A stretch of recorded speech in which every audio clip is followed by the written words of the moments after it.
What's up, comic tubers, geekazoids, randomites? It is 1208 somewhere, and I am back around with another comic book haul. I went to Wizard World Chicago last Saturday. I was able to find most of what I was looking for. Before I get right into that, I just want to show off a few of my recent pulls. Right in front of you is All-Star Batman #1, the Jacques variant, and it hasn't become too redundant yet. I fucking love this cover and wanted to show it off a little bit. I really think this will be in my top 5 of 2016 as far as covers go. Good story. As for the other rebirths, I think that Red Hood has been my favorite.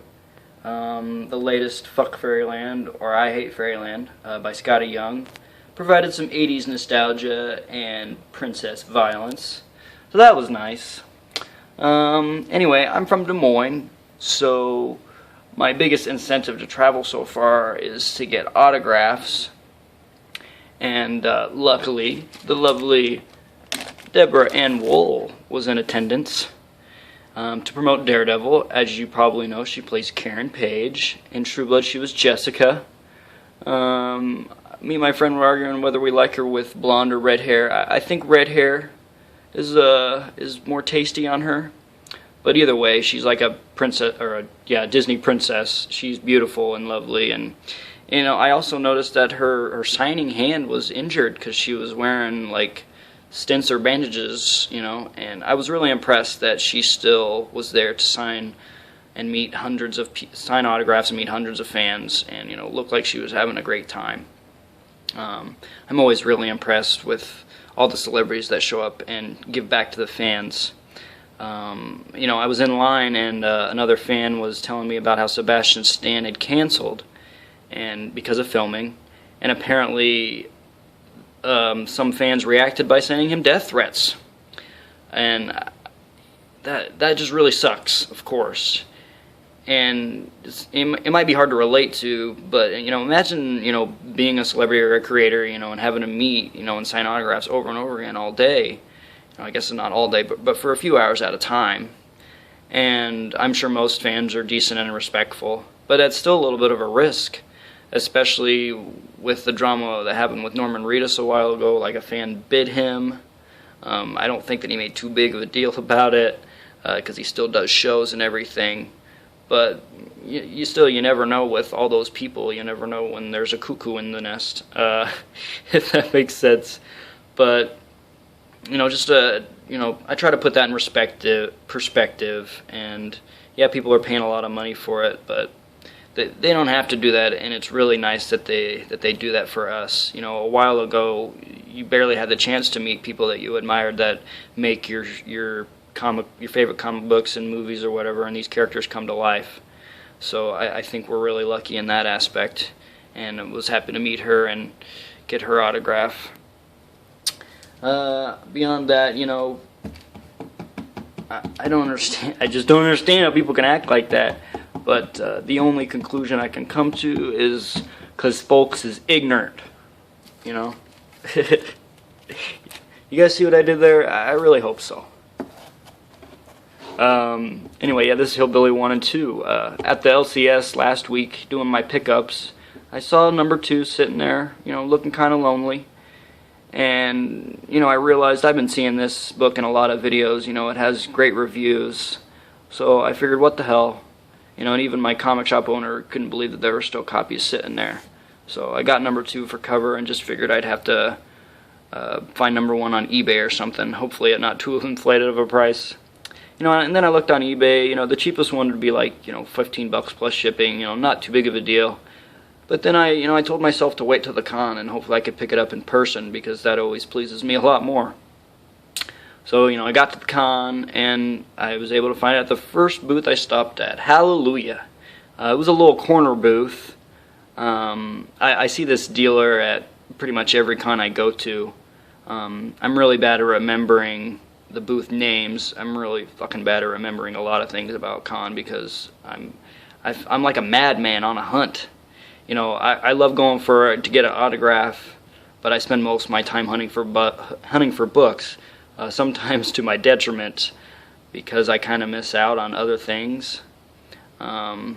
I should really start going more than one day so I can use like one day for hunting and the rest for trying to really enjoy the show. But, you know, blah, blah, blah. So anyway, he had a $25 sticker on his Hillbilly #1. I asked him if he would take 20 for it. He kind of gave me the, I don't know about that look. And he asked if there was anything else I was interested to add on.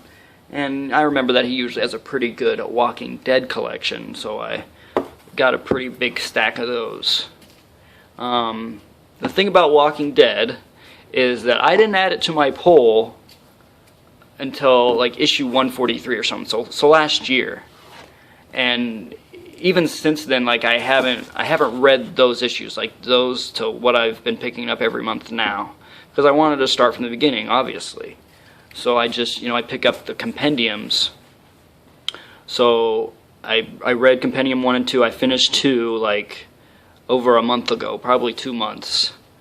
And so I've been waiting to keep going, and and I can't now. Well, I can now because I finally was able to get them. And I didn't want to get compendium 3 because I thought it would be more fun and relatively inexpensive to just collect singles from 97 and above. So this was a big reason I dropped some money at this booth, because he had most of what I was looking for. So any issues that I'm skipping is probably issues I already have. Yeah, 104 is 107. And then, yes, I finally got this one, 108. I didn't get this from that same vendor, though. I was actually looking for this one a lot longer, and got it for 30, luckily. That was what I was willing to pay for it, too. I was like, it's going to be rising up because of the fucking trailer. People are going to be asking $50 or more, but I'm only going to pay 30. And luckily, I got it for 30 in a really nice minty condition. And then, after I found that for 30, I saw others for 40 and 50, so cha-ching. Alright, let me move these very carefully. Believe it or not, I've already shot this video once, and everything like fell. Don't you hate it? Anyway, moving on. 113, 114. So I'm going to get these read, then I'm going to finally catch up to where we are now so I can stop plugging my ears when everyone wants to talk about it. Because as far as I've heard, it's pretty exciting, depending on your opinion. 118, 119. I'm going to move these two, because I just don't fucking want that to happen to me again. 124, 125, 26.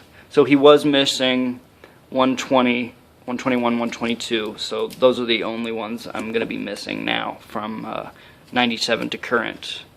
And then I had yet to pick up that key issue too. So other than that, missing those 3. Once I get those, done. And then I'll just work my way back when I find them deals. Alright, let me move these again. I picked up this actually a few weeks ago. Always wanted to check this book out. This is Chew, a reprint, so Image First #1. And yeah, I really enjoyed it, and I'm going to pick up a trade very soon. And then another one of my goals this year has been completing Joe Kelly's 97 run for Deadpool. So I was really pleased with the deal I got for these books at the con. This is 36. Pretty funny cover. Next Magilla to crack a joke gets capped with a semi-automatic banana. Yeah, that's pretty funny. This is a cool one too. Deadpool with Thor on the cover. Number 37. And then on up to... Well, this is like a 4-issue miniseries, but it's also like 57 through 60. So... And luckily, the 36 had a $5 price tag on. The rest of these had $10 on them, but they're all 25% off. So, bada bing! And then one more Deadpool and Death Annual. Now, for a while, I thought that this was like a really expensive book, like at least $50, if not more. I don't know if that's what people are asking or paying, but I was kind of swerving on it for a little while, even though I wanted it. I really like the Deadpool and Daredevil Annual, so I'm sure this one will give me some giggles too. But I threw a $20 bill on this book. It was a good pickup. I'm glad to have it now. Alright, last couple of books. I was able to give my Batman Wants some attention. And I searched high and low for this one. Detective 395. Beautiful, beautiful Neal Adams cover. It is lower grade, but luckily this Mylar makes it look pretty nice. Yeah, I wasn't finding this anywhere, and it was really pissing me off. You know, I found it at Dale Roberts' booth, and you know, a high grade one, of course. You know, for $150, and I would really like to have a high grade copy of this, because this would probably be a good Neal Adams book to get in high grade for relatively cheap. But you know, not right now. I'm happy to have this one that I dropped a $20 bill on. This is the first time Neal Adams and Dennis O'Neil collaborated in Detective Comics, and I think it's also the first time Neal did the interior art in Detective Comics. That's what the dealer had told me. But anyway, great book. Happy to have found it.